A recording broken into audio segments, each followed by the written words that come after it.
ఈ సినిమాకి చాలా డిఫరెంట్ క్యారెక్టర్స్ చెప్తున్నా దీంట్లో. ముగ్గురు అబ్బాయిలు వచ్చేసి like it's a story about 3 losers అనమాట. అండ్ ఆ like to not lose hope, అసలు వాళ్ళ జర్నీ ఎట్లుండబోతున్నది మీకు థ్రిల్గా ఉంటుంది. సో ముగ్గురు రోల్ నేను ఒక్కసారి త్రిబుల్ యాక్షన్ చేయలేనని చెప్పి కొత్తలను పెట్టినండి సార్. విశ్వగారు సార్ నమస్తే.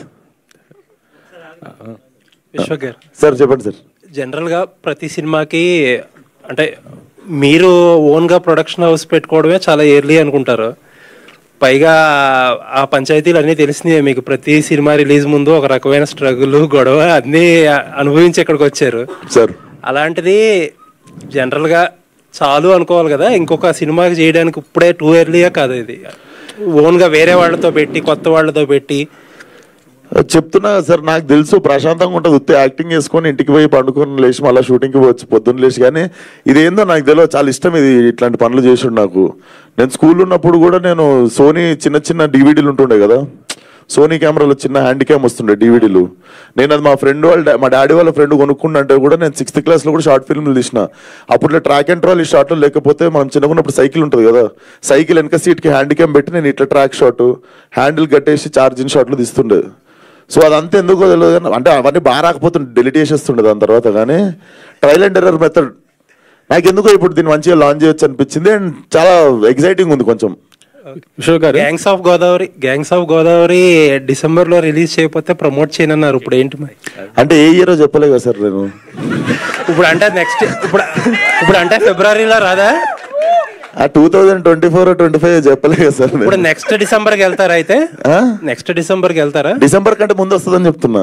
ఓకే, డిసెంబర్ కంటే ముందు వచ్చేస్తుంది. అంటే మరి ఏంటది ఎర్లీ మార్నింగ్ ట్వీట్లు ఏంటి? పొద్దున్న లేస్తుంటా సార్. నాకు అట్లా పొద్దున్నే లేస్తా పడుకుంటా. పొద్దున్న లేస్తున్నా ఈ మధ్య. అంటే అప్పుడు దాకా పడుకోరా? అప్పుడే లేచా సార్. అప్పుడే నాకు బ్రహ్మ మహోత్సవం వచ్చే థాట్స్ అయ్యింది. Exactly. Okay okay, all the best. Thank you sir. Already cult బొమ్మ అని ఒక టైటిల్ పెట్టారు కదా, మళ్ళీ మీరు కూడా కల్ట్ అని పెడుతున్నారండి. కల్ట్ బొమ్మనా? ఎస్కే అంటే బేబీ సినిమా చేసినటువంటి మేము రిజిస్ట్రేషన్ చేసుకున్నాం సార్. ఎవరి దగ్గర కల్ట్ లేదు, కల్ట్ బొమ్మ లేదు, హ్యాష్‌ట్యాగ్ కల్ట్ లేదు, అసలు కల్ట్ కి సంబంధించిన ఆల్రెడీ ఆయన అనౌన్స్ కూడా చేసుకున్నాడు. రిజిస్ట్రేషన్ నేను చేసుకున్నా కదా సార్. రిజిస్ట్రేషన్ అయితే నేనే చేసుకున్నా.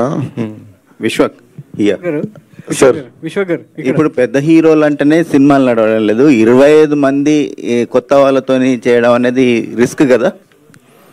మరి నా ముక్కు ముఖం ఎవరికి తెలియదు. ఇప్పుడు కూర్చొని మాట్లాడుతున్నా కదా సార్ మీతో.